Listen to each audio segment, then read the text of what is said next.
क्यों भाई? किसानों में अपना दिमाग नहीं है, वो खाना नहीं खाते? वो एक बंजर धरती में सब कुछ पैदा कर सकते हैं, तो तुमने कैसे कह दिया इनको बहका दिया? अगर बहका गया होता तो आज से पहले में और कोई बहका के चला गया होता। और जो सरकार ये कह रही है कि इनको कानून समझ नहीं आ रहा, मैं तो आप सबको यही कहती हूँ, जो भी ये आपको कहे ना कि कानून बहुत अच्छा है, आप लोगों को समझ नहीं आ रहा, उससे सिर्फ इतना पूछ लिया कर कि वे तीनों कानून के नाम बता दे बस। जो 3 कानून बनाए हैं जिसके विरोध में हम बैठे हैं, उनके सिर्फ नाम ही बता दें। हमारे कृषि मंत्री को भी नाम नहीं पता उनके, तो कहना बहुत आसान है। वो कहते हैं यहाँ किसान नहीं बैठे, यहाँ किसान नहीं बैठे, ये तो खाली आदमी बैठे हैं। जिसने कानून बनाया वो किसान है?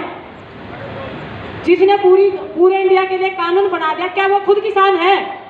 फिर उसको क्या पता किसानों की प्रॉब्लम क्या होती है?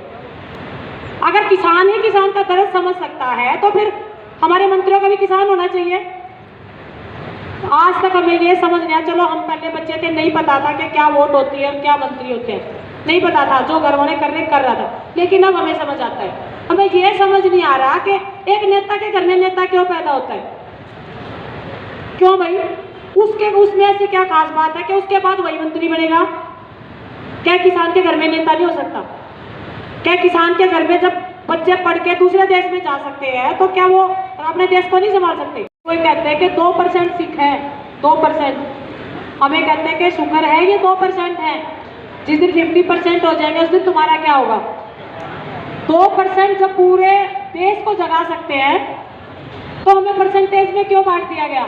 जब हमारी वोट मांगते तब तो नहीं देखते कितने परसेंट है। वोट मांगते होते हमारे अंदर ही सब कुछ दिखता है, भगवान दिखते हैं, हम बहुत कुछ दिखते हैं। और जब वोट मिल जाती है, सत्ता में बैठ जाते हैं, तब हम कुछ नहीं। फिर हमें भीड़ का नाम दिया जाता है कि भीड़ है भीड़। जब वोट मांगने आते हैं तब हम भीड़ नहीं है। अब हम अपना हक मांगने के आए तो हम भीड़ हो गए। क्यों हमें किसानों को बीजेपी और कांग्रेस में बांट दिया? हम ना बीजेपी से मतलब रखते ना कांग्रेस से मतलब रखते हैं, हम अपने अधिकारों के लिए आए। जो सरकार ये कहती है कि पैदा होगा, किसी को नहीं पता, वो प्रकृति पे डिपेंड करता है कि भी हमारी प्रकृति कैसी रहेगी और कैसी फसल होगी। कानून में तो यहाँ तक भी लिख दिया, जब तक वो खरीदने वाला उसका सर्टिफाइड नहीं कर देता, सर्टिफिकेट नहीं देता, अब भी हाँ ये ठीक है, वो खरीदा नहीं जाएगा। कहाँ लेके जाएंगे? अपने घर में रख लेंगे। जो कृषि प्रधान देश है, सब कुछ कृषि पे डिपेंड है, उनको ये बता रहे हैं कि कैसे गेहूं बेचने, कैसे धान बेचने। इसका मतलब हमारी सरकार देश को संभालने लायक नहीं रही, कृषि से संभल नहीं रही, तो इसलिए इनको सत्ता में लोगों से हाथ जोड़ के गलती मान के घर बैठ जाओ तो अच्छी बात रहेगी। और ये हम जितने यहाँ बैठे हमारे सब्र का इम्तिहान ले रहे हैं, हमारे अंदर सब्र है, सब्र करके बैठे हैं। और अपने अधिकार मांगना 2014 से पहले जितना कॉन्स्टिट्यूशनल राइट था आज भी उतना ही है। 1950 में हमारा संविधान बना था, तभी सबको अधिकार दे दिए थे। 2014 से पहले सरकार से सवाल पूछना अपना संवैधानिक अधिकार मानना चाहता था, और अपने अधिकारों के लिए अब बोलना राज करो, देश करो। क्यों? कॉन्स्टिट्यूशन में अमेंडमेंट कर दी है इन्होंने। कोई क्या संविधान सिर्फ इन नेताओं के लिए बचा है?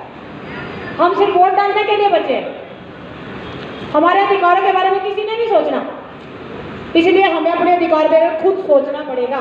हमें किसी बीजेपी कांग्रेस की तरफ देखने की जरूरत नहीं है, अपने बारे में खुद सोचना पड़ेगा कि हमारे लिए क्या सही है क्या गलत है। लोगों को घर में बिठा दिया, अब कहाँ से रह गया वो कोरोना? जब ये इलेक्शन में जाते इतनी बड़ी बड़ी रैलियां करते तब कोरोना किसी को नहीं होता क्या?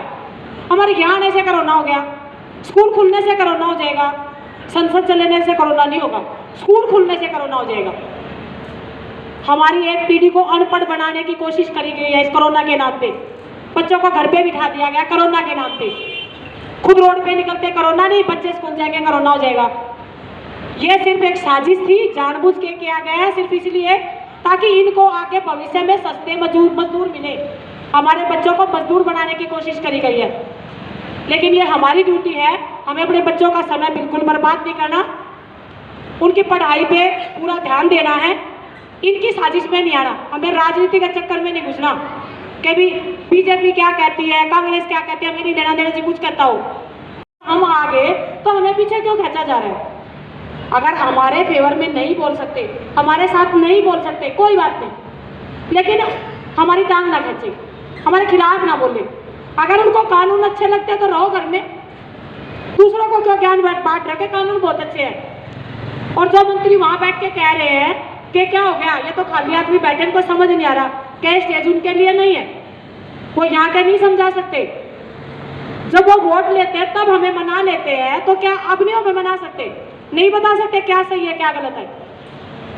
कोई बहुत बड़ी सी बात नहीं है, कोई बड़ा सा हम कुछ मांगने नहीं आए, इनसे राज नहीं मांगने आए, हम कुर्सी मांगने नहीं आए इनकी। जो इन्होंने हमारे खिलाफ कर दिया हम उसको वापस कराने आए हैं। और वो चाहते हैं कि एक बार यहाँ से उठ जाए, समय दे दे, घर चले जाए, फिर वो दोबारा हमें घर से ना निकले। बड़ी बड़ी बातें कहना बहुत आसान होता है, जमीन से उठ के जो जाता है उसको पता लगता है कि जमीनी हकीकत क्या है। जहाज में उठने से नहीं पता चलता कि रोड में खड्डे कितने हैं, रोड पे पता चलते हैं जब पता चलता है खड्डे कितने हैं। अपने घर पे बैठ के तो कोई भी कह दे बहुत अच्छे कानून है, लोगों को बहकाया जा रहा है। मैं कहती हूँ जिसके घर में शायद एक हमारे गांव में होता है ना जहाँ हम कूड़ा करके डालते हैं, वो जगह नहीं ना जिनके पास वो कानूनों को अच्छा बता रहे हैं, उनको पता है कि खेत क्या होते हैं, खेत में काम कैसे होता है। और मैं तो सबसे ये निवेदन करती हूँ जो बैठ के थोड़े सोशल मीडिया पे ज़्यादा एक्टिव हो रहे हैं ना आजकल, और ये कह रहे किसान नहीं है, कानून बहुत अच्छे हैं, कृपया करके अपने ज्ञान को अपने पास रखें और हमें अपना अधिकार मांगने दें। और अगर किसी को अपने अधिकारों की प्रॉब्लम तो वो आए, हमने तो किसी को नहीं रोका आज तक, हिम्मत नहीं होती है। मैं तो इस मंच के माध्यम से आप सबको इतना बड़ा नमन करना चाहती हूँ कि आपने ये हिम्मत दिखाई, पूरे देश को जगाया। जितना आपका शुक्रिया अदा करा जाए उतना कम होगा। बहुत बहुत धन्यवाद। और 8 तारीख को महिला दिवस है, सभी से निवेदन है कि ज़्यादा से ज़्यादा महिलाएं पहुंचे मंच के पास, बताएं कि हम भी पीछे नहीं हैं, हम भी साथ में बैठे हैं, और ज़्यादा से ज़्यादा समय यहाँ सभी महिलाएं दें, ये बताने के लिए उनको कि यहाँ महिलाएं भी बैठी हैं, इनको भी पता है कि अपने अधिकार क्या होते हैं। धन्यवाद, आप लोगों ने मेरी बात इतनी ध्यान से सुनी। किसान एकता।